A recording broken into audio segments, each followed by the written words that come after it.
اچھا کچھ لڑکیاں ہوتی ہیں جنہوں نے ساری زندگی کچن کا منہ نہیں دیکھا ہوتا، اور لیکن وہ آپ کو بتا رہی ہوتی ہے کہ بھئی کھانا کیسے بنانا ہے، اور آپ کے فوڈ کو ریٹ کر رہی ہوتی ہیں، اور اس کے برعکس جو لڑکی کبھی زندگی میں ساس کے ساتھ ایک دن نہیں گزارا ہوتا نا، وہ اپنی بھابھی کو بتا رہی ہوتی ہے کہ اچھی بہو کیسے بنا جاتا ہے، اور وہ ساس جس نے اپنی ساس کے ساتھ ایک دن نہیں لگا کے کھائی ہوتی، وہ اپنی بہو کو بتا رہی ہوتی ہے کہ اچھی بہو کیسے بنا جاتا ہے۔ اور ہمارے آدمی لوگ جو کہ اپنے ماں باپ کے بنا ایک دن بھی نہیں گزار سکتے ہیں، اور اپنے بھائی بہنوں سے ملے بغیر ان کا ایک ہفتہ نہیں گزرتا ہے، وہ اپنی بیویوں کو یہ گیان دے رہے ہوتے ہیں کہ کس طریقے سے بھئی ابھی یہ تمہارا گھر ہے اور یہ سسرال ہے جو یہی تمہاری فیملی ہے، اور آپ کی تمام جو لوئلٹی ہے نا وہ اس فیملی کے ساتھ ہونی چاہیے۔ اور جیسے ہی پھر ان کی اپنی اولادیں ہو جاتی ہیں، پھر انہی بیویوں کے سامنے آپ اپنے بچوں کی ڈیفرنٹ ٹریننگ کر رہے ہو۔ وہی جو ساسیں اپنی بیویوں اپنی بہوؤں کو یہ کہہ رہے ہوتے ہیں کہ بھئی آپ سے ہم نے یہ ایکسپیکٹیشنز ہیں، انہی کے سامنے اپنی بیٹیوں کو بتایا جا رہا ہوتا ہے کہ بھئی اس کے اپنی ساس کو کیسے قابو رکھنا ہے۔ اور اس کے بعد یہ کہا جاتا ہے کہ عورت تو بھئی آدھی عقل کی مالک ہے۔ تو میں سمجھتی ہوں اس طرح کے معاشرے میں، اس طرح کے ماحول میں رہنے کے بعد عورت آدھی عقل کی بھی مالک نہیں ہو سکتی ہے، اور پانچوں انگلیاں برابر نہیں ہوتی ہیں۔ اور میں نے کچھ نندیں اتنی اچھی دیکھی ہیں جو کہ اپنی سمجھداری سے نہ صرف اپنا مقام اپنے میکے میں قائم رکھتی ہیں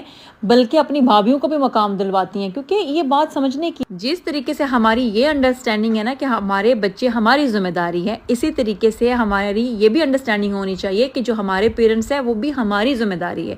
اگر آپ کا پارٹنر آپ کو اس چیز میں ساتھ دے رہا ہے اور آپ کی ذمہ داریوں کو بانٹ رہا ہے، یا آپ کی بھابھی ہے جو وہ آپ کے لیے آپ کے پیرنٹس کا اچھی طریقے سے دھیان رکھ رہی ہے، تو پلیز ان کے لیے آسانیاں پیدا کرنے کی کوشش کریں، ان کو ہارڈ ٹائم مت دیں۔ اگر آپ اپنی شادی شدہ زندگی کا سفر بنا سفر کیے طے کر رہے ہیں صرف اس لیے کہ کوئی اور آپ کی ذمہ داریوں کو اٹھائے ہوئے ہے، تو اپنی زندگی کو آسانی سے جئیں اور دوسروں کو بھی جینے دیں۔ اسی کے ساتھ مجھے دیجیے اجازت، رب رکھا۔